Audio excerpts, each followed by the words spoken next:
यमे previous द्वितीय प्रश्न पत्र हिंदी साहित्य का इतिहास की प्रिय छात्राओं,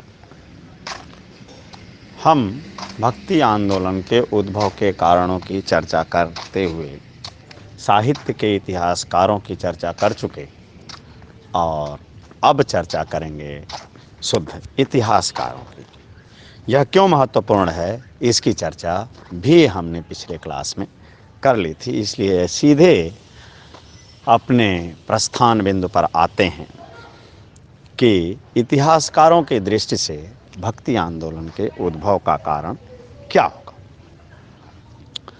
जब इतिहास को हम देखते हैं तो इतिहासकारों का एक वर्ग है, इरफान हबीब से लेकर के सतीश चंद्रा तक, जो यह मानता है कि 7वीं 8वीं शताब्दी ईस्वी लगभग आर्थिक रूप से मंदी का युग था, अर्थात अर्थव्यवस्था में गिरावट आती है। अर्थव्यवस्था की एक सामान्य आर्थिक इतिहास, राजनीतिक इतिहास लिखते समय एक सामान्य प्रवृत्ति देखने को मिलती है कि जो सामाजिक प्रतिष्ठा की दृष्टि से ऊंचाई पर बैठे हुए लोग हैं, उनकी आर्थिक स्थिति निम्न होती है। आर्थिक स्थिति जब दूसरे के श्रम के आधार पर किसी की अच्छी या बुरी होती है तो उसका फल सामाजिक प्रतिष्ठा पर भी पड़ता है। तो आर्थिक स्थिति किसी भी स्तर पर जब मंदी का शिकार होती है तो जो समाज का उच्च तबका है, अधिकांशतः वह पहले उसका शिकार बनता है व्यापक रूप से। ये संभव है कि कुछ मुट्ठी भर लोगों के पास आर्थिक संसाधन बहुत ज़्यादा हों और मंदी की स्थिति में भी, जैसे आज अंबानी खानदान को कह सकते हो, आदि आदि टाटा बिरला की कह सकते हो, लेकिन वो स्थिति नहीं रह जाती, फिर भी ठीक ठाक रहती है। लेकिन जो भारतीय समाज है, खास करके उत्तर भारतीय समाज है या रहा है, वो सामान्य रूप से कृषक और वैश्य वर्ग का रहा है, यानी किसानों का और मजदूरों का सामान्य रहा है अपनी अधिकांशता में।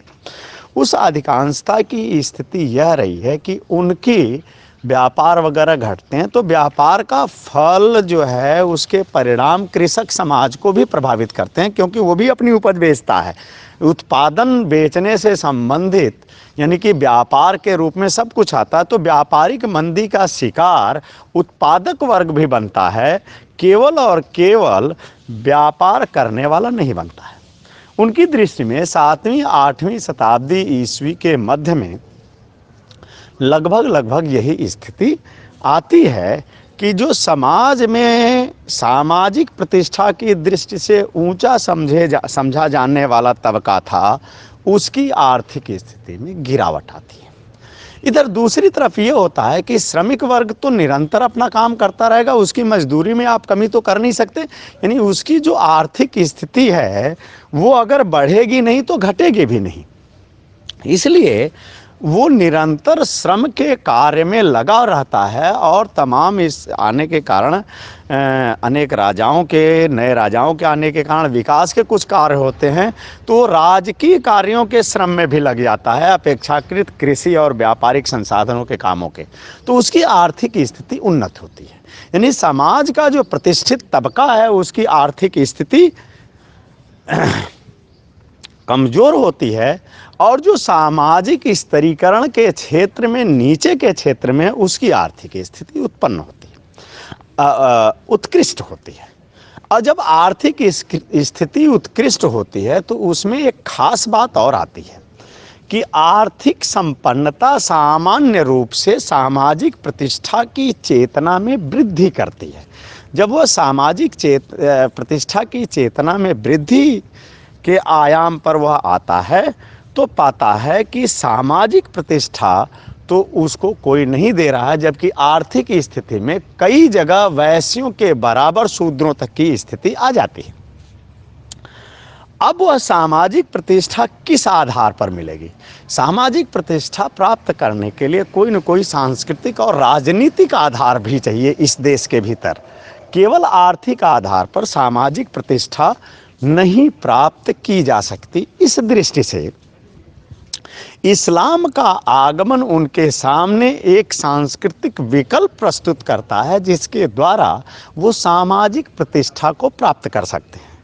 इस्लाम जब भारत में आया तो कम से कम सैद्धांतिक धरातल पर वह मनुष्य मात्र की एकता, यानी सारे बंदे एक हैं, ईश्वर के सामने न कोई राजा है या रंक है, अल्लाह एक है, इसकी अवधारणा को प्रस्तुत करता है।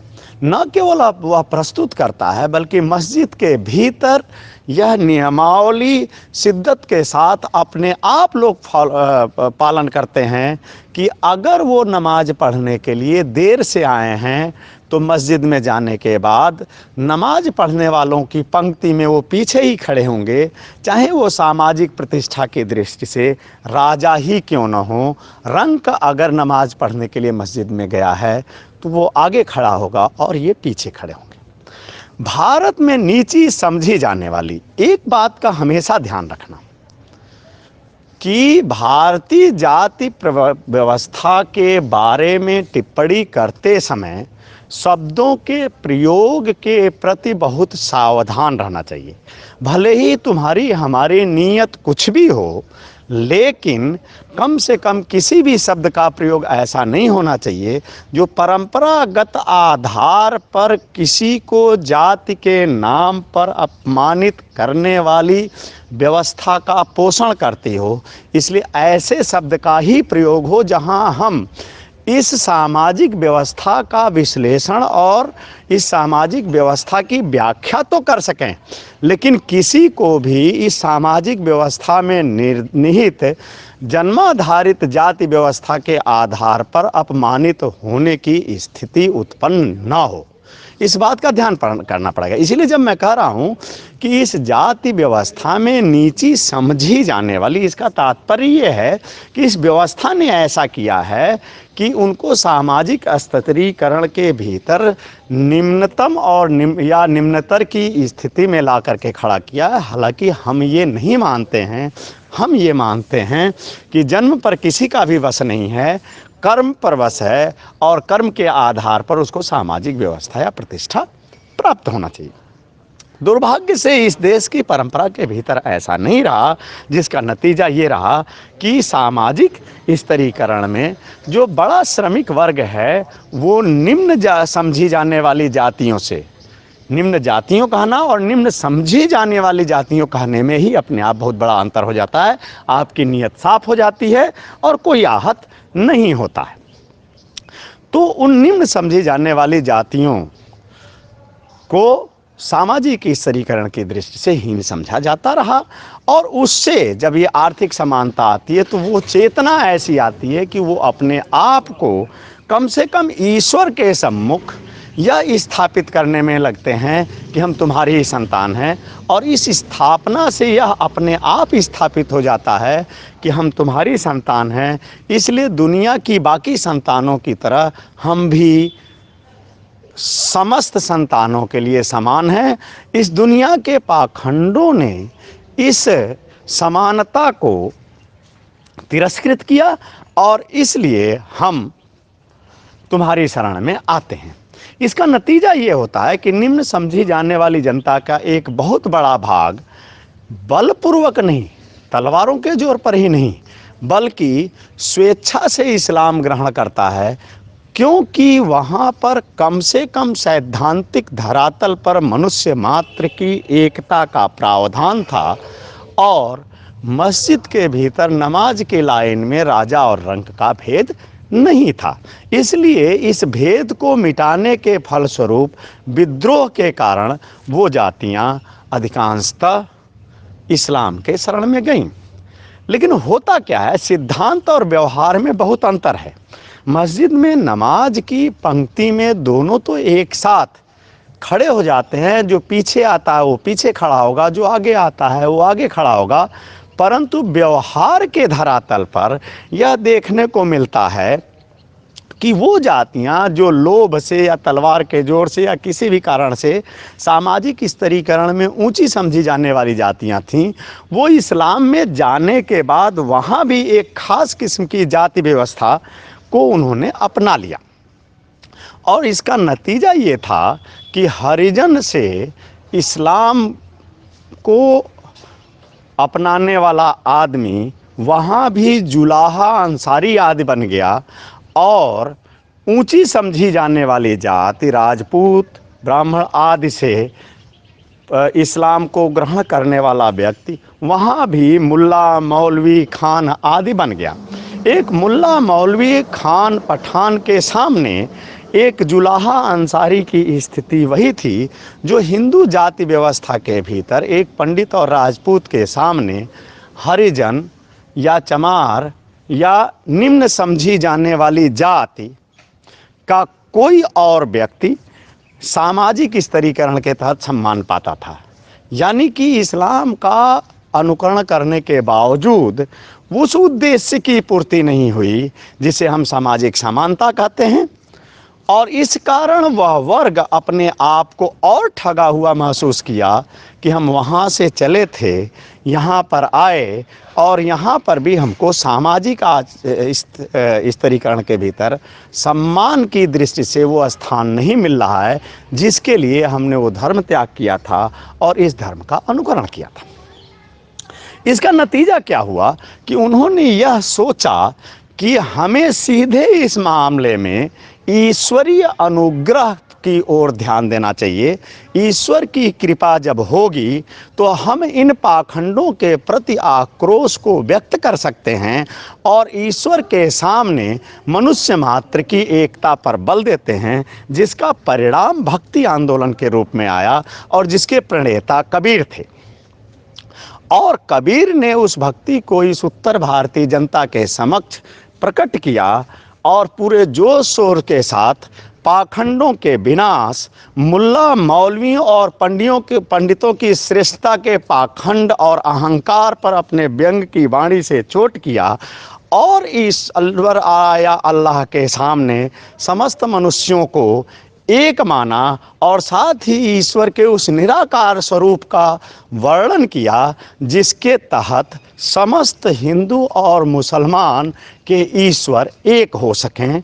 वो भले ही राम हो, वो भले ही खुदा हो, लेकिन हो एक। इसीलिए कबीरदास निरंतर अपने ईश्वर को राम तो कहते हैं, लेकिन साथ ही साथ यह स्पष्ट करते हुए चलते हैं कि मेरा राम वो राम नहीं है जिसको तीनों लोग बखानते नहीं अघाता। मेरा राम ऐसा राम नहीं है जो किसी राजा दशरथ के यहाँ अवतार लिया हो, किसी लंका के रावण को सताया हो। वो साफ साफ कहते हैं, ना दशरथ घरे अवतरी आवा, ना लंका का राव सतावा। मेरा राम निराकार, निर्गुण और एक राम है। इसीलिए वो मुसलमानों को संबोधित करते हुए कहते हैं कि मुसलमान कहे एक खुदाई, कबीर का साईं रहा समाई। यानी वो एकेश्वरवाद किसी में भी समाहित हो सकता है। वो तुलसी का भगवान है, क्षमा करना, कबीर का भगवान है, ईश्वर है, खुदा है। और इस भावभूमि पर खड़े होकर यह कबीर की ही वाणी है जो गालियों को भी उत्कृष्ट सृजनात्मक आयाम और आधार प्रदान करती है कि मनुष्य मात्र की एकता स्थापित हो सके। वहाँ से खड़े होकर के वो जहाँ पंडितों को चोट पहुंचाते हुए उनके अहंकार पर व्यंग की वाणी का प्रहार करते हुए कहते हैं कि जेतु बाभन बाभिनी जाया, आन बाट हुए के नहीं आया। अर्थात अगर तुम ब्राह्मण और ब्राह्मणी की कोख से पैदा होने के कारण ही श्रेष्ठ हो तो तुम्हें पैदा होने के लिए कोई दूसरा रास्ता चुनना चाहिए था। उसी रास्ते से तुम क्यों पैदा हुए जिस रास्ते से हमारे जैसे सामान्य मनुष्य पैदा होते हैं। यह एक प्रकार की माँ की गाली होने के बावजूद पाखंड के खंडन के निमित्त व्यंग की एक ऐसी चोट है जो कविता के भीतर सृजन के उत्कृष्टतम आयाम उपस्थित करती है। केवल ब्राह्मणों पर ही नहीं, मुसलमानों पर चोट करते हुए कहते हैं, जे तू तुरक तुरकनी जाया, भीतरी खतना क्यों न कराया। खतना एक क्रिया होती है मुसलमानों की, जो भी तुम्हारे मुसलमान मित्र होंगे वो बता देंगे। उसमें अगर तुम तुर्क और तुर्कनी के कोख से पैदा होने मात्र के कारण अगर श्रेष्ठ हो, तुम मुसलमान तो खतना कराने के कारण बनते हो, तो तुम्हारा खतना कोख के भीतर ही हो जाना चाहिए था, हमारे जैसे साधारण मनुष्यों की तरह। यहाँ बाहर आने के बाद तुम्हारा खतना क्यों होता है? कहने का तात्पर्य है कि इन निर्गुण भक्तों के यहाँ सभी धर्मों के सामने माथा झुकाने के बजाय, धर्मनिरपेक्षता और सामाजिक एकता लाने की दृष्टि के बजाय, सभी धर्मों के पाखंडों के खंडन के साथ ईश्वर की एक रूपता और मनुष्य मात्र की एकता की स्थापना के निमित्त उस सामाजिक भावना को बल दिया गया, जिसे हम सामाजिक परिवर्तन की दृष्टि से आंदोलन कह सकते हैं। बस आज इतना ही। और एक तरीके से मुझे लगता है कि भक्ति आंदोलन के उद्भव के कारणों पर एक विस्तृत समीक्षा हो गई। पुस्तकों का संदर्भ मैंने दे रखा है, फिर से चाहो जिसकी जिज्ञासा होगी वो मेल कर देगा, मैं पूरी लिस्ट दे दूंगा। उसमें भी जो भी शंका समाधान होगा उसका एक अलग सत्र चलाऊंगा। मुझे लगता है तुम्हारे लिए यह लाभदायी होगा। धन्यवाद।